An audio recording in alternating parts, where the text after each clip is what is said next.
Wrath of the Lich King arenas are finally here, and Blizzard has made so many big changes to arenas. There's even a secret gearing change that will let you get better gear for the same effort. Thankfully, I've got the ultimate guide on the biggest changes to get you ahead.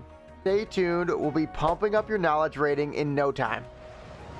You will all serve me. First up, Wrath arenas have some huge general changes.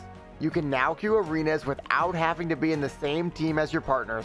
This means you can play with way more players without having to constantly swap teams. Come on, Henry Cavill. There's no more excuses left to dodge our arena sessions. Plus, there are tons more quality of life changes to arenas and balancing. For example, Pushback now has a diminishing return to make casters less sad. Whoa, did you see that 10% healing nerf?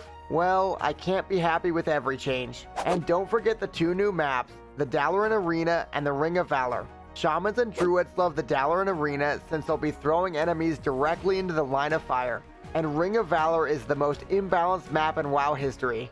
But it's still fun, hopefully.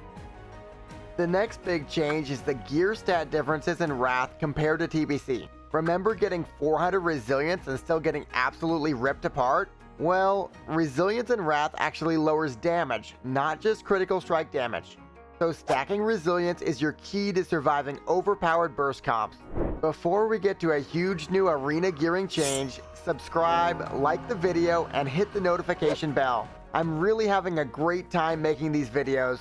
Thank you so much. Thanks to the gear changes, I'm switching up my gearing plan. With resilience being so strong, I plan to primarily go with PvP gear for all my healers. I'm currently farming up all the Bis deadly off pieces for each of my characters. After that, I'm filling in main slots with temporary savage and hateful pieces. Blizzard stealth nerfed the rating for hateful gear. The highest piece requires only 1400 rating. That means you can actually skip savage gear entirely if you can hold out and save up some arena points.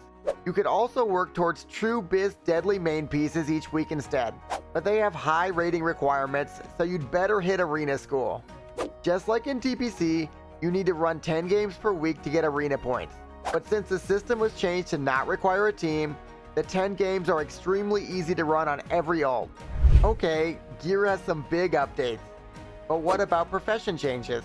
Engineering just got changed so Nitro Boost won't work in arenas. But engineering actually has a big secret buff. The hand-mounted Pyro Rocket is going to be the insane 3.2 version. With endgame balancing, we get a Pyro Rocket that does 2000 damage instantly every 45 seconds. And don't forget tailoring embroideries also got updated and they're perfect for dot classes. Just, skip blacksmithing for now. Don't forget that the arena meta itself gets some big changes. With the no teams requirement change, there will be way more comp variety, and there are a lot of big updates to each comp in Wrath. Silence, for example, shares diminishing returns, so double rogue is much less unfair.